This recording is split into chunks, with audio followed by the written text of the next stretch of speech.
Welcome to LINNCPARIS 2024. I am Rodrigo Rivera, the LINNC Online editor, and today we have a very special guest. Is Professor Tommy Andersson from Sweden, from Karolinska Institute. Welcome, doctor. Thank you very much. Pleasure to be here. In the actual state of mechanical thrombectomy in stroke, what do we need for imaging? I think today it has changed. When I started, we did always CT, CTA, CTP. I think today CT and CTA is still very valuable, we need them, but CT perfusion has a different role. We should not deselect patients because of that, we should include patients because of CT perfusion and use it to find distal occlusion that we treat more and more. And in the actual setting, do you think that we need to perform this imaging in the emergency room, or we should move to the angio suite? I think if it's possible to move into the angio suite, I think that it has an advantage, and that has been proven in studies for sure. However, it's not possible in every institution, I think. You need at least 2 angio suites, and you need personnel to be able to do it.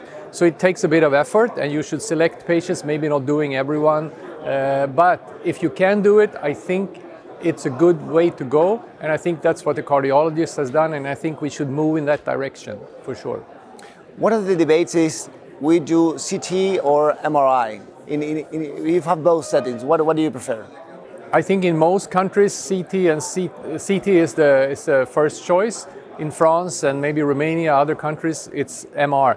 I don't really see today with the studies showing that we should do mechanical thrombectomy for every large vessel occlusion. Basically, I don't really think that that MR has an added value in that perspective. So I think it's good, you can do MR, you can do MRA, but I would say CT, CTA is just as good today and much easier in many places.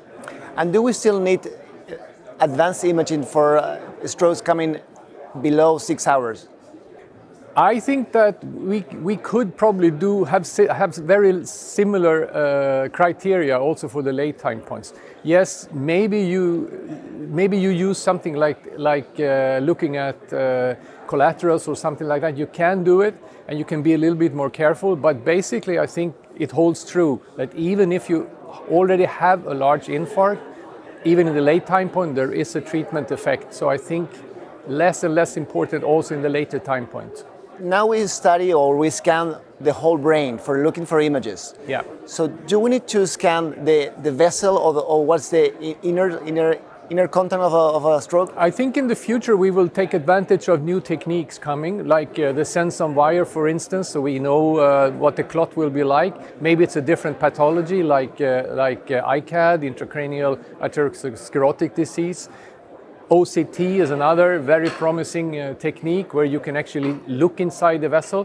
So I think we will move away from parenchymal, because it doesn't matter so much, and look more for the vessel, for the clot and the vessel, what it looks like. So I think that will be one of the transitions that we will see in the future.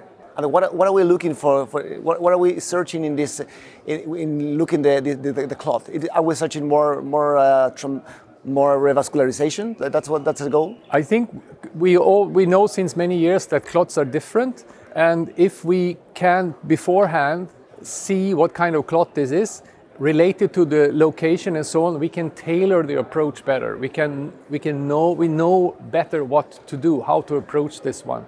And also, maybe it's not a clot at all. Maybe it's an ICAD, maybe it's an atherosclerotic stenosis and occlusion, and that should probably lead to a completely different approach. And I think if we know this up front, we will be better, we will be quicker, and we will have a better result for the patients. And do you think that there's a need for going very early, for example, in ambulance imaging or some kind of scanning in the place that stroke takes place? I mean, we have seen testing with CT scan in the ambulance. It's probably good if you can do it. The problem is that these ambulances cost a lot. You cannot have that many, and you need to use it a lot to take the benefit of this. So yes, it's good, but it's practically very difficult and very expensive. So I don't think that will be on the larger scale the solution for the future. More research, more special situations. So nowadays, more and more we have artificial intelligence penetrating our medical field and our practice. Do you think that there's a value in that, or the future in stroke? I think, I mean, coming from the dinosaur age, artificial intelligence is a little bit scary, but also lots of very promising.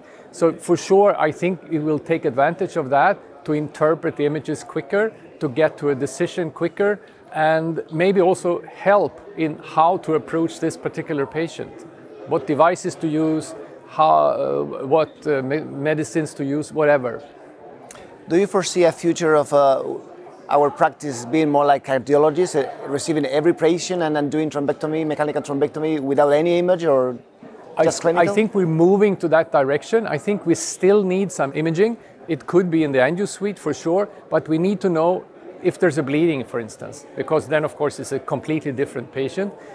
We need to know the location of the occlusion in some way with CT angiography most of the time. So there are things we need to know before we start, so we cannot say imaging will be completely out. It has a different role than it used to have, and we will add new techniques to make us better, to help us in the future. And do you think the 24-hour barrier that we have nowadays is going to be passed with imaging, or imaging will be helpful for that? I think, I mean, 24 hours is just because we like to think about 24 hours. It's a full day and night. But I think nothing says that 25 hours is different from 23. So who knows where to stop? We don't really know that. And of course, imaging can help us maybe to prolong it even more.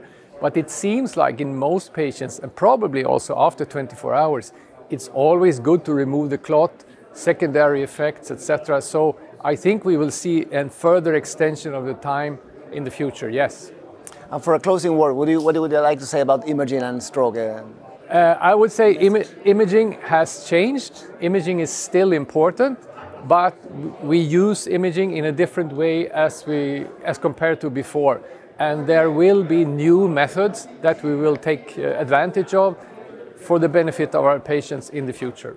Thank you, Professor Andersson, for being in Lincoln. It was a pleasure. Thank you very much. Thanks.